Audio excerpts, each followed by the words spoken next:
Hi, this is Nick Yeldo. I am the program director of the Anesthesiology Residency for Henry Ford Health System. You are listening to Interview with the Surgeon Agent.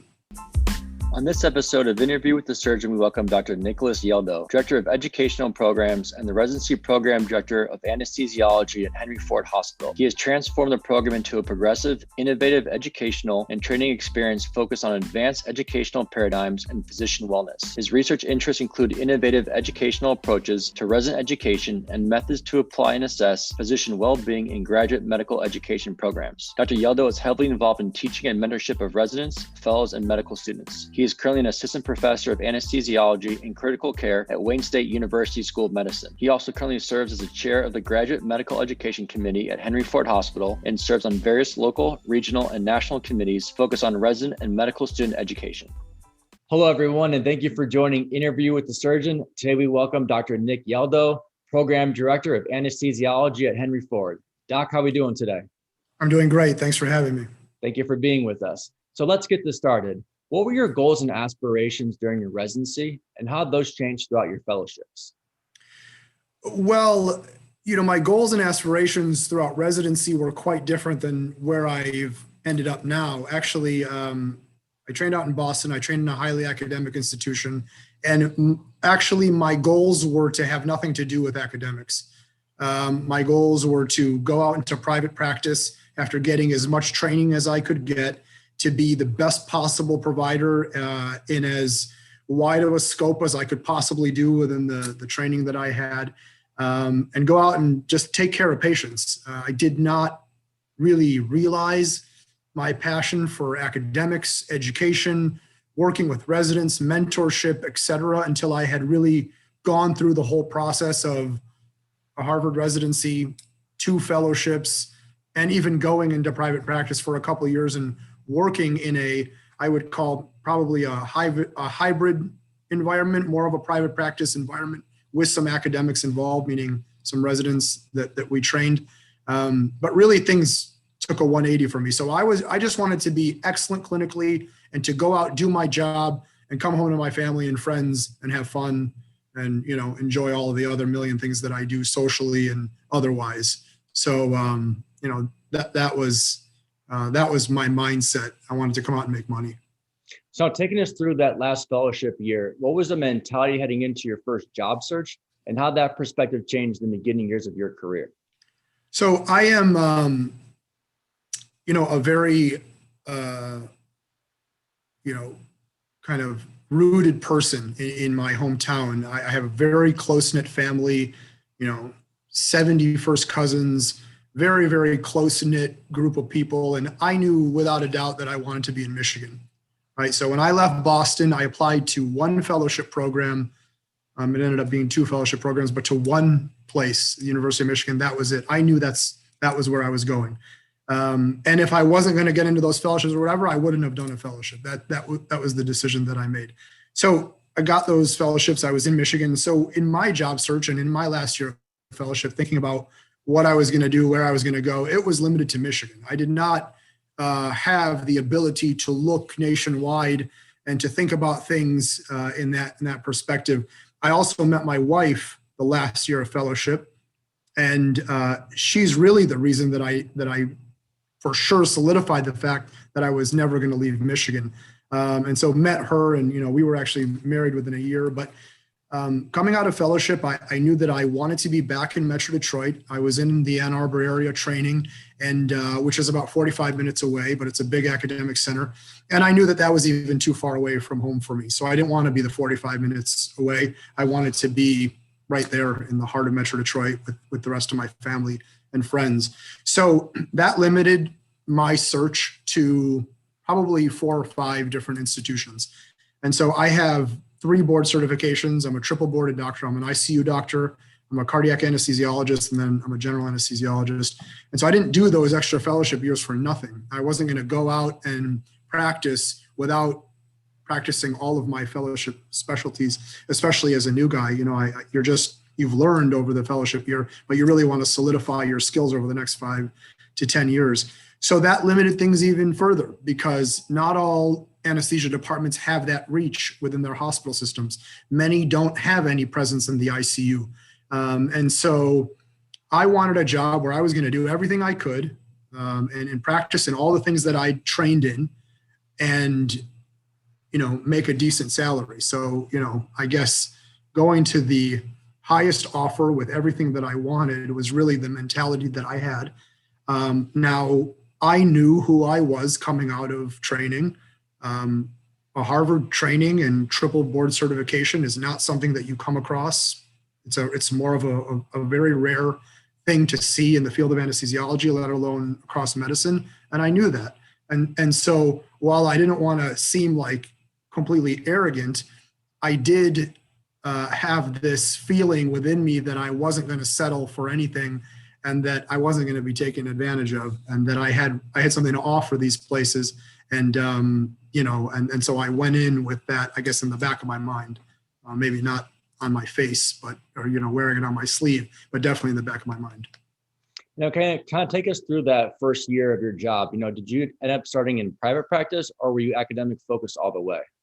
So I applied to 3 different places, and for different reasons, all 3 of them wanted me to work for them. And I had turned one of them down. These were all private practice institutions with residencies. So there's a difference. There are, genuine academic institutions, which are, for the most part, non-for-profit, attached to a university affiliation, function in an academic, model. And then there are what we call hybrid institutions, which are private practices, which may have some affiliation with a university or an academic institution, but are essentially a private practice, for-profit model, who may also have a residency as well. They tend to be less academically focused, but they have the program and they make it work and they do what they have to do. So all of these places were that kind of a model, some more than others.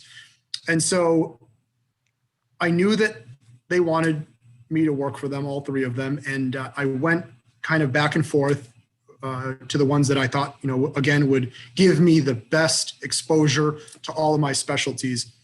And so I ended up nearly signing with one of them, but they kept refusing to give me the contract, and they wouldn't let me see the contract until the very end.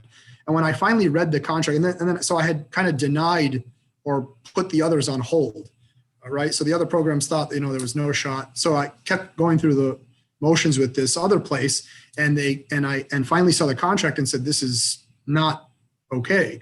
First of all, I know for a fact that you've offered other grads who have joined you within a year, new grads, a lot more money than you're offering me. And they have, much lower quality training and no fellowship. So what gives? And then they came back with excuses saying, well, things have changed now, et cetera, whatever. And I said, I'm not going to buy this contract. And they said, oh, wait, we'll make amendments and we'll give it back to you. Give us some time. So they came back a month later with some amendments, which were essentially meaningless. So I told them I'm not interested. And I had no options at this point. I told them I'm absolutely not going to buy this, and I'm not going to be taken advantage of. And, I'll leave the state if I have to, even though I was bluffing. So I basically told them they could, and canceled the whole agreement. So then they were freaking out and saying, oh, wait, hold on, blah, blah, blah. So I went back to the other groups and said, hey, what's going on? Are you still looking? In the meantime, one of the other groups had been taken over by a big national company. So it was different people that I was interviewing with. And so they reached out to me and said, we want you to come work here. And so I met them one day after work and basically told them that, if they made me an offer that just blew every other offer out of the water, that I would consider them, that I had contracts ready to go, and that, if this was something that they wanted to happen, that they should act like it. And this was a place that had taken over a new contract, that had fired a lot of the physicians or decided not to renew a lot of the physicians that were there. They decided not to renew their contracts. So they were desperately in need of physicians. They also had a residency, and so they were desperately in need of academically trained, fellowship trained physicians. And I'm not sure if a lot of people realize this, but especially in the field of anesthesiology, you have to have, in order to run a residency, you have to have people who represent each subspecialty. So pain, ICU, OB, cardiac, et cetera. And I represent two specialties. So it's kind of like killing two birds with one stone. So those people came back and made me an offer that I don't think any new grad, I've never seen an offer like this for any new grad coming out of fellowship ever to this day. It was, a lot of money, a lot of vacation. It was more than my current attendings in fellowship, almost double the salary that they were making, my attendings. In fact, the attendings that I was showing the contract to were then coming to me and saying, can you get us a job in this place? So, I looked at the details of the contract. I have a lot of buddies who are attorneys. They looked at it. They wanted me to argue on a bunch of these points. I went and argued on the points. They came back and said, there's no arguing on these points. This is the way it is. Very vague. I knew that I had 10 weeks of vacation. I knew that I was going to make this much money. But other than that, I didn't really know anything else. So I signed the contract. That was it. I bluffed and I felt like I won. And so I went to work for this place. And, the next 2 years were a very interesting, very informative time of my life. It was not an experience that I was a waste at all, because it was these 2 years that I realized my love for academics and mentorship and teaching, because that residency program really did not have anyone who truly cared and taught those residents. And I showed up, right out of the gate, running and really getting involved in everything that the residents were doing, taking everyone under my wing, teaching them, mentoring them, guiding them, providing a standard of care that they were not used to in a place that, the standard was definitely questionable on many days. But I think giving them an opportunity to see a type of practice that they may not have been used to. And I fell in love with the residents. I thought it was amazing. And I became, I think, a big part of their lives. They became a big part of my life. But at the same time, the place really started wearing on me. I became the associate program director. They named me the associate program director within a couple months. I was doing a full complement of ICU, 7 days, 24/7 straight, no breaks. I mean, sometimes I would sleep for a couple hours and then go the next day. My residents were getting a lot more sleep than I was. And it was just a very taxing time. I was doing all the cardiac cases. Usually like where I am now, we do one-on-one cardiac case. So I just take care of that very advanced complex case. In this place, I'd be covering maybe 2 or 3 rooms at the same time, which is really dangerous and, not really the best model. And so, and I was just getting, worked. I mean, 16-hour days all the time, rarely getting a break. It was just crushing. And I don't blame them for that as much. I mean, yes, it was the environment in a place that I didn't feel very supported and just felt kind of, whatever, more like a number. But it was my fault as well, because I'm a go-getter and I didn't know how to say no. And I just wanted to, be good at what I did and help and, be a big factor in that place. And I definitely was. But it came at a cost. And that was my own well-being. My life at home was like one of those after-school specials where you come home and, your wife is like, oh my gosh, like you're home early. I can't believe it. Let's go like for ice cream and a walk. And you're like, yeah, let's do it, honey. Let's go, whatever. And she's like, I'll just get ready really quickly. And she goes in the bathroom and then like comes out and you're like sleeping on the bed. And she's like, oh God. And she just covers you and walks away and cries. So that was like every day of my life for 2 years. And it was rough. I graduated a couple classes and one of them went over to work where I'm currently working at the same time that they had gotten a new chair, who was a fantastic guy. I believe you met him. And so my residents that had gone over there said, hey, there's this guy that we want you to meet. So he just called me randomly one day, cold called me and said, I want to talk to you. And that is how I felt. That's really how I began to feel that I had a way out of that kind of private practice, corporate type of group setting. And that's how I ended up back in the academic setting and offered the job as program director and director of educational programs. And that's where I am now. That's a really amazing story. Can you kind of take us just through the mentality you were going through when those first couple of years?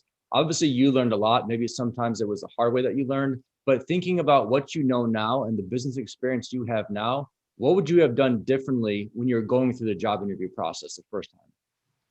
So honestly, you can only act in a way that people will be receptive to. And I think that's part of the problem.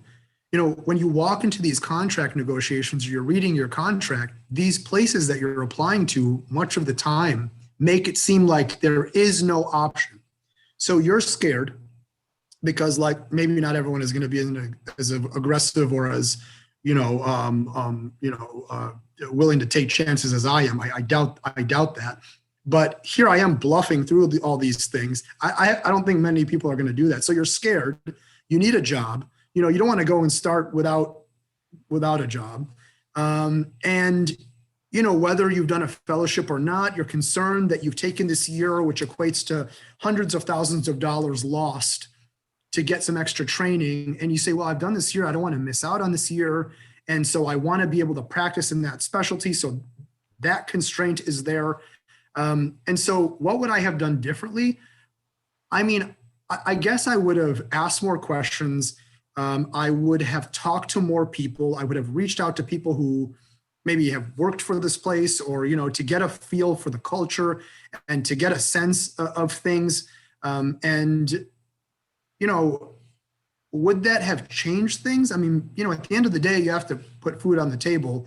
And unfortunately, we are sometimes put in a position where we have to make a choice, and it's not always the best choice. And so I don't know that anything would have been different. I don't know that I would have changed anything, but I would have changed my behavior while I was there, because I could have protected myself more. I could have said no. No, I'm not going to do this, or no, this is not right, or, and there were a lot of things that I think were promised verbally and never followed through on. I could have held people accountable more, but I didn't. And so I'm just lucky and grateful that, I had a way out. Those places knew that was the trajectory, because that's the same story that 7, 8, 10 of my colleagues will tell you. Same type of a story. Came on, saw what it was, came from great places. So, what would I do differently? I would just protect myself a lot more in that environment. I probably could have made it better for myself, but I didn't. And, that lesson has helped me tremendously in everything that I do now, because I'm not a different person. I'm still the same guy who's going to go and step up and do this and take this on and that on. But, it doesn't matter who you are. That's not sustainable behavior. So now, as a program director, what would you say were some of the keys to your success that shaped your early career that allowed you to do what you're doing now? Sticking to what I knew was true, and sticking to my standards, and staying true to my values. I never compromised. I never bought into their BS. I never said, okay, I'll just, do this in an unsafe manner. Okay, I'll just, be influenced or break, so to speak, and go along with the group. I don't care what the group is doing. I'm gonna do what I do. And I don't care if I'm the one who, every time a surgeon comes up to me, or every time someone says, hey, just do it, let's go. We have a schedule to keep, we have money to make. So I was the guy that would just say no. And, sooner or later, they realized that I was right. And you only have to save someone's butt so many times for them to start to take you seriously. And so I guess, without really knowing what I was doing, that's what I was doing. And then I started to realize it and realize what was happening, in hindsight. But it was exhausting, man. I mean, people would say, like, it's just like you're going to work to fight every day. and I was fine. I was fine fighting the fight. But I think ultimately that's what took the toll, fighting the fight alone without any support. But I fought it. And that was the reason that people around started saying, hey, man, this guy is solid, and we should get this guy in our place. He doesn't belong in this place or that place. So I think I just stuck to my guns. And I think that was the most important part of it, because too many times people come out and they're really, they come with a good core, and they know what to do and they know the right thing. And then they just get influenced because, this is just how we do it here. And really, isn't that the discord between, why we ever came to this field in the first place and then what we end up doing? That's really the source of unwellness, people being unwell. Talk about resilience and wellness and all this stuff. A big part of that is rooted in the fact that a lot of people end up doing what they don't want to be doing or what they never imagined that they would be doing. So I think it's important to not only teach people the right way to do things so that they can go out and model that same type of behavior, but once you know that and in your heart know it's true, stick to it, no matter what the corporate world or the financial world wants to tell you. And I think you can do that, so that's the big one.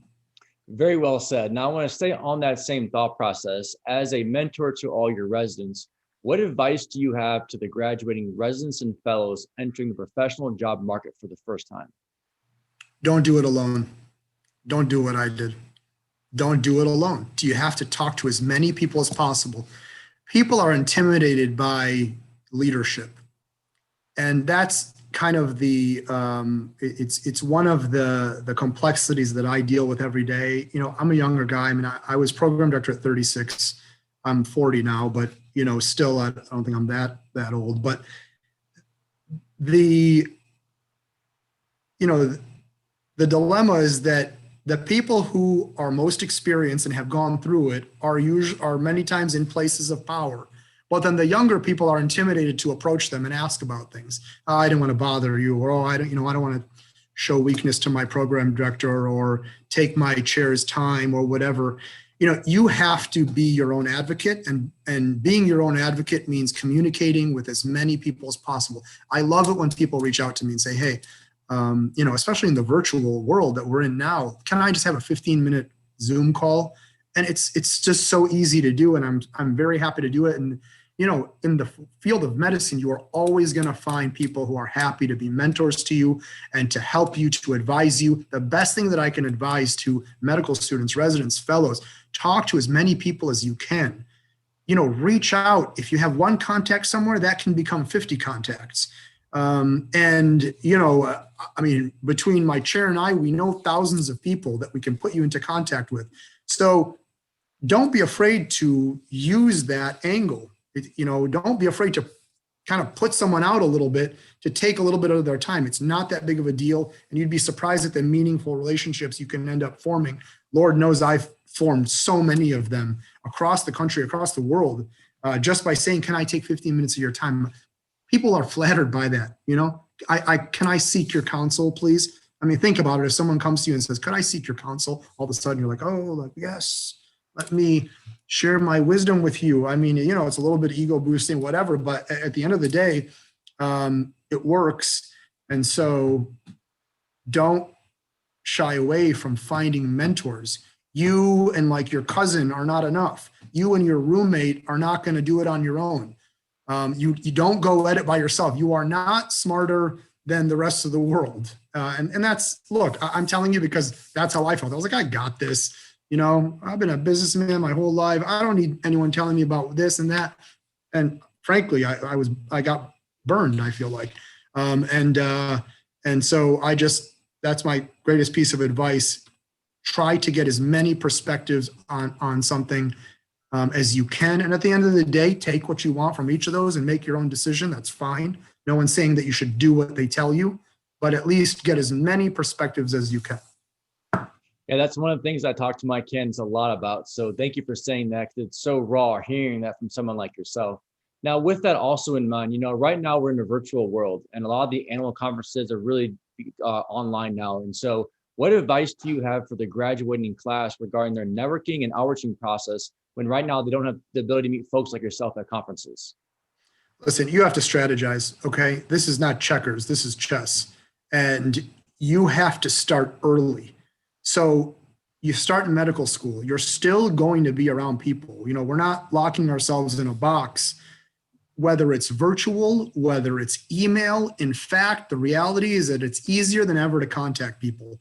It's so low energy to need to just do a virtual conference. It doesn't take much out of my day. I mean, like I could be sitting here in my underwear right now. You don't know it, right? So it's not a big deal.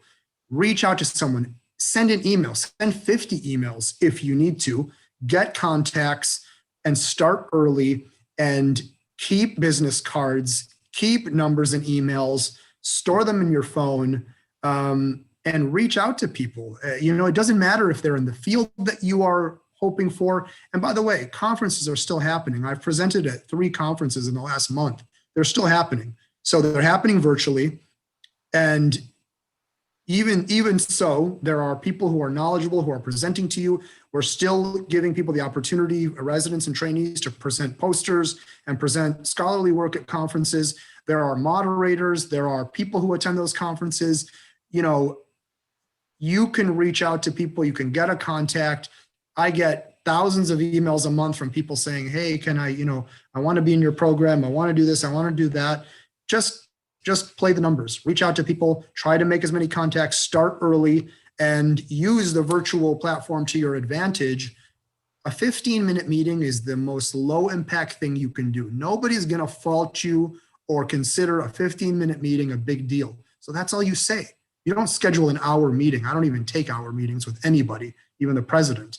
So, make it short, make it sweet, 10, 15 minutes. If they like you, then you can have another 20, 15-minute meetings. Just get your foot in the door and make it meaningful. Be prepared when you talk to them so that you have meaningful questions to ask them. And when you do that and you don't waste their time, people are more likely to continue their interaction with you.